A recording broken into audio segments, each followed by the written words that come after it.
Good morning students. आज अपने lysosome के बारे में पढ़ेंगे बीएससी बीएड की सेकेंड ईयर की क्लास के अंदर। तो लाइसोसोम के बारे में अपने पढ़ रहे थे। लाइसोसोम क्या होता है बच्चों? सभी प्रकार की यूकेरियोटिक सेल के अंदर पाया जाता है। ये कहाँ नहीं पाए जाते?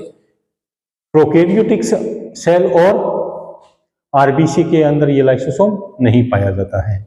और लाइसोसोम को सुसाइड बैग भी कहा जाता है, क्योंकि यदि ये फट जाए तो पूरी पूरी सेल को अपने साथ में खत्म कर देता है, इसलिए इसे सुसाइड बैग भी कहा जाता है। तो लाइसोसोम की खोज 1955 के अंदर किसने की थी? डी डुए ने, क्रिश्चियन डी डुए ने की थी। और इसका खोज का श्रेय भी इसी को प्राप्त है, क्रिश्चियन डी डुए को प्राप्त है।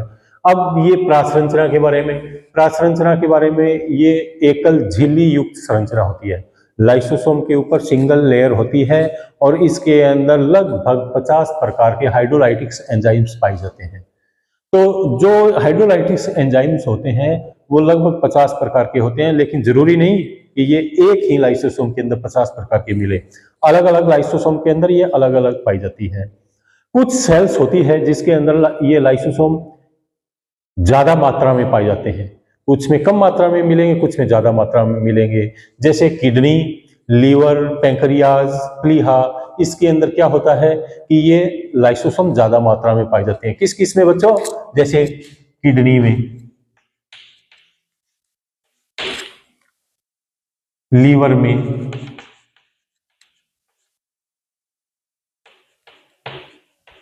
अग्नाशय में, प्लीहा में।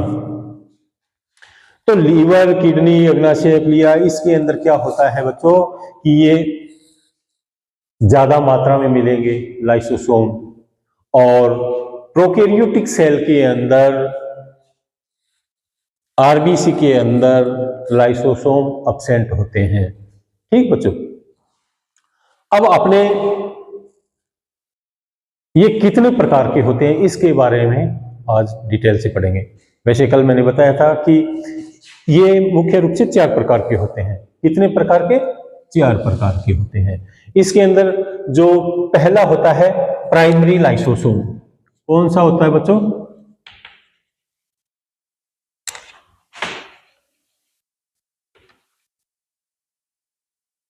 प्राइमरी लाइसोसोम होता है। ये प्राइमरी लाइसोसोम क्या होता है बच्चों कि सबसे पहले इसकी उत्पत्ति गोल्जी बॉडी से होती है। इसकी उत्पत्ति क्या होगी? गोल्जी बॉडी से होगी। इसके अंदर हाइड्रोलाइटिक एंजाइम भरे रहते हैं। इसके अंदर क्या होता है बच्चों? हाइड्रोलाइटिक एंजाइम भरे रहते हैं, लेकिन वो क्या होते हैं? इनएक्टिव अवस्था में होते हैं, इनएक्टिव स्टेज के अंदर होते हैं। जैसे मान लो ये सेल है, ये आपका न्यूक्लियस है, और यहां पर जो लाइसोसोम मान लिया जाए, यहां पर ये लाइसोसोम है। तो इस लाइसोसोम के अंदर क्या होते हैं? इस लाइसोसोम के अंदर क्या होगा? एंजाइम्स भरे रहते हैं, पाचक रस होते हैं, लेकिन वो किस अवस्था में होते हैं? इनएक्टिव अवस्था में पाए जाते हैं। किसमें होंगे बच्चों? इनएक्टिव अवस्था में होते हैं। जो लाइसोसोम होते हैं उन्हें क्या कहा जाता है? प्राइमरी लाइसोसोम कहा जाता है। ठीक बच्चों, अब अपना आता है सेकेंडरी लाइसोसोम। कौन सा बच्चों? सेकेंडरी लाइसोसोम आता है।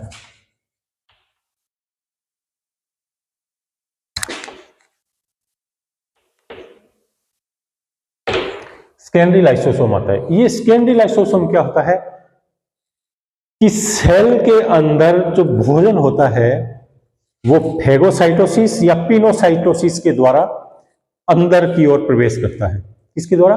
फेगोसाइटोसिस और पिनोसाइटोसिस के द्वारा।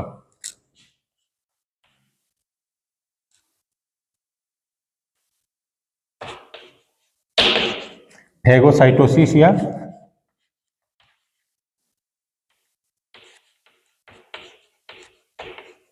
पिनोसाइटोसिस के द्वारा ये भोजन प्रवेश करता है। फेगोसाइटोसिस के द्वारा कहने का मतलब ये ठोस भोजन होता है, जो ये भोजन सेल के अंदर प्रवेश करेगा। और ये पिनोसाइटोसिस, ये तरल रूप में इसके अंदर भोजन क्या होता है, प्रवेश करता है।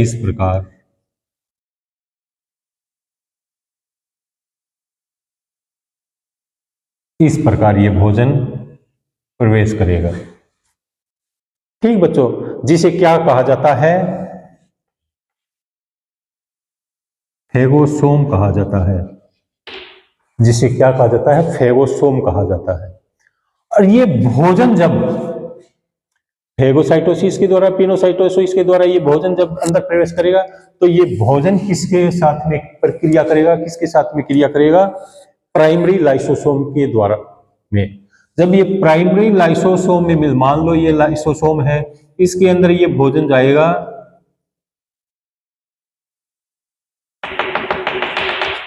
तो इसका पाचन शुरू हो जाएगा। जब ये फेगोसोम और प्राइमरी लाइसोसोम जब मिलते हैं, तो किसका निर्माण होता है, सेकेंडरी लाइसोसोम का निर्माण होता है बच्चों। किसका निर्माण होगा, सेकेंडरी लाइसोसोम का निर्माण होगा। ठीक, अब ये सेकेंडरी लाइसोसोम बनने के बाद में क्या होगा, इनका पाचन शुरू हो जाएगा, जिससे क्या होगा, सेकेंडरी लाइसोसोम का निर्माण होता है। ठीक, और जब इसका पाचन हो जाता है, इस भोजन का पाचन हो जाता है, तो इसका जो रस होता है वो धीरे धीरे दूसरी सेल्स के अंदर डिवाइड हो जाता है। अब नेक्स्ट आता है अपने अवशिष्ट काय। तीसरा प्रकार होता है अवशिष्ट काय। अवशिष्ट काय कौन सी होती है बच्चों, अपचित। जरूरी नहीं कि ये भोजन पूरा का पूरा पच जाए। लाइसोसोम के अंदर जो ठोस और तरल जो कण होते हैं भोजन के, वो पचा दिए जाते हैं नॉर्मली, लेकिन ये जरूरी तो नहीं कि ये सारा का सारा भोजन पच जाए। तो कुछ लाइसोसोम ऐसे होते हैं जिसके अंदर अपचित भोजन बचा रह जाता है। ठीक बच्चों, तो कुछ ऐसे लाइसोसोम जिसके अंदर अपचित भोजन कण बचे रह जाते हैं, उन्हें क्या कहा जाता है, अवशिष्ट काय कहा जाता है।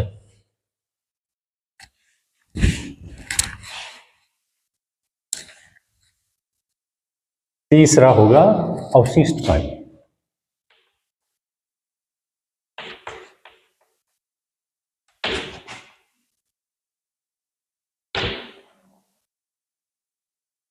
अवशिष्ट काय, तो अवशिष्ट काय होती है बच्चों, इसे रेजिडियल बॉडी भी कहा जाता है। ये रेजिडियल बॉडी होती है, ये क्या होती है बच्चों कि कुछ लाइसोसोम होते हैं ना, उसके अंदर अपचित भोजन बचा रह जाता है, जो बाहर की ओर त्याग दिया जाता है सेल की, तो उसे क्या कहते हैं, अवशिष्ट काय कहा जाता है। चौथा होता है स्वभक्षी धानियां। स्वभक्षी धानियां होती है जो सेल के अंदर पाई जाती है। वो क्या होती है, स्वयं के साथ साथ में सेल के कुछ अन्य ऑर्गन्स को भी क्या करती है, खत्म कर देती है। ये स्वभक्षी धानियां क्या होती है, पुरानी सेल्स के अंदर मिलती है ज्यादातर, जो इनके फटने से क्या होती है, वो सेल नष्ट हो जाती है। इसलिए स्वभक्षी धानियों को सुसाइड बैग भी कहा जाता है। अब अपने आते हैं लाइसोसोम के कार्य। लाइसोसोम के कार्य अब आपको पता ही है। सबसे पहले इसका मेन कार्य होता है कि जो फेगोसाइटोसिस या पिनोसाइटोसिस के द्वारा जो भोजन अंदर प्रवेश करता है सेल के, उसको पचाने का काम होता है, लाइसोसोम का होता है। तो सबसे जो पहला हो गया बाह्य पदार्थों का पाचन, चाहे वो भोजन ठोस अवस्था में हो, चाहे वो तरल अवस्था में हो, इसके पाचन का काम किसका होता है, लाइसोसोम का होता है। अब इसके पाचन के बाद में दूसरा आता है अंतराकोशिकीय पदार्थों का पाचन।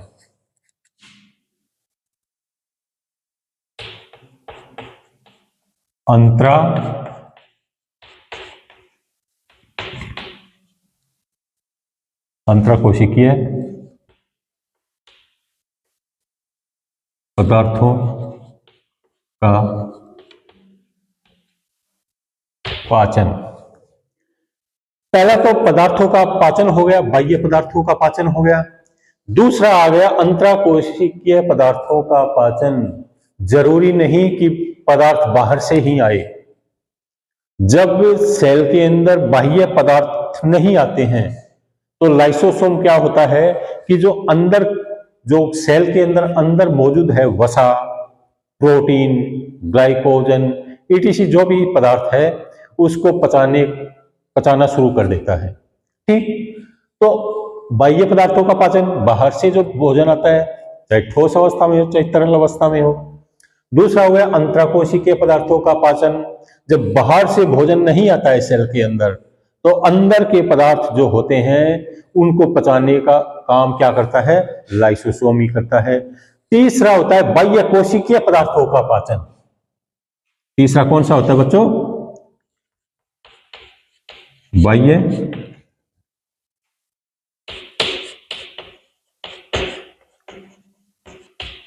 कोशिकीय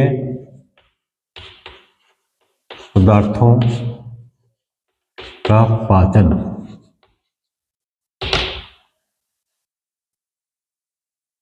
अब इसके अंदर थोड़ा सा समझने के लिए, एक तो बाह्य पदार्थों का पाचन हो गया, एक बाह्य कोशिकीय पदार्थों का पाचन। इसमें अंतर क्या होगा कि बाह्य पदार्थों का पाचन तो वो होता है जो सेल के अंदर बाहर से आते हैं, लेकिन लाइसोसोम कभी कभी क्या करता है कि जरूरी नहीं अंदर ही पचाए, सेल के अंदर ही पाचन करे, कभी कभी वो सेल के बाहर भी पाचन शुरू कर देता है। वो किस अवस्था में करता है, अब एक अवस्था आती है अपने फर्टिलाइजेशन के समय,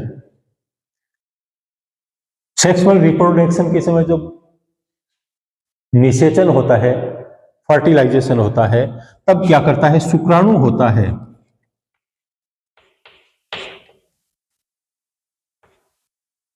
शुक्राणु का लाइसोसोम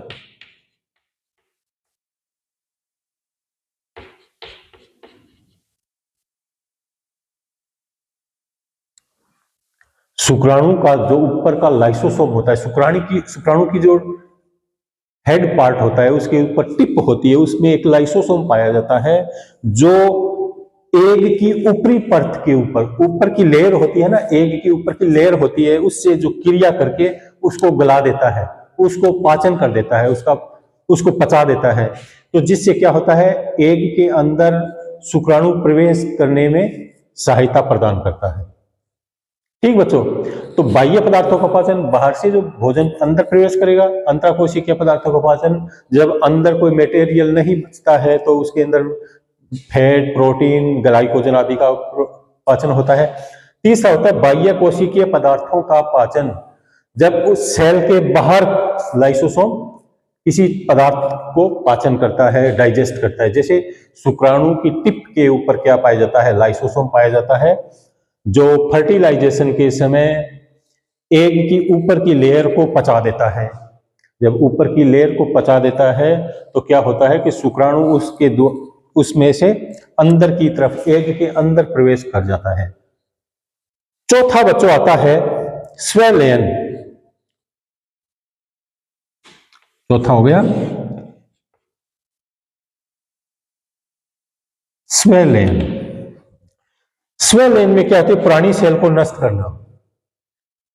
लाइसोसोम क्या होता है, जो पुरानी कोशिकाएं होती है उसको नष्ट करने के लिए, उसको बॉडी से बाहर निकालने के लिए क्या करता है कि स्वयं फट जाता है। जब वो स्वयं फट जाता है तो वो सेल की सारी सेल डेड हो जाती है और वो मृत अवस्था से कोशिका से बाहर निकल जाती है। पांचवा आता है समसूत्री विभाजन का प्रारंभ। समसूत्री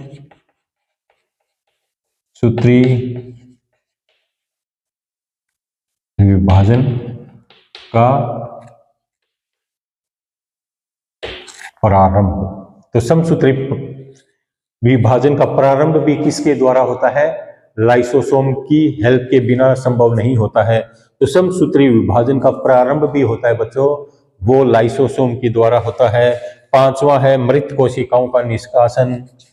छठा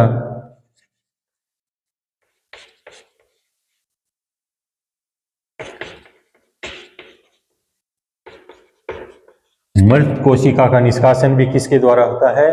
लाइसोसोम के द्वारा होता है। जब पुरानी कोशिका मृत कोशिका होती है उसके अंदर क्या होते हैं? लाइसोसोम फट जाते हैं और वो खत्म हो जाती है और वो धीरे धीरे क्या होती है? बॉडी से बाहर निकल जाती है। तो ये जो कार्य है वो लाइसोसोम के द्वारा किए जाते हैं। अब एक बार दोबारा इसके ऊपर नजर मार लेते हैं बच्चों कि लाइसोसोम अपना कंप्लीट हो चुका है। लाइसोसोम की खोज डी डुवे ने की थी और इसकी जो प्रासंरचना है वो एकल झिल्ली युक्त होती है। इसके अंदर लगभग 50 प्रकार के हाइड्रोलाइटिक्स एंजाइम पाए जाते हैं, जो जरूरी नहीं कि एक ही लाइसोसोम में मिले। और इसके अंदर क्या होता है कि इसका आकार भी, इसका साइज होता है काफी छोटा होता है। 0.2 माइक्रोन से लेके 0.8 माइक्रोन तक इसका साइज होता है। ये प्रोकैरियोटिक सेल और आरबीसी सेल में नहीं पाई जाती है।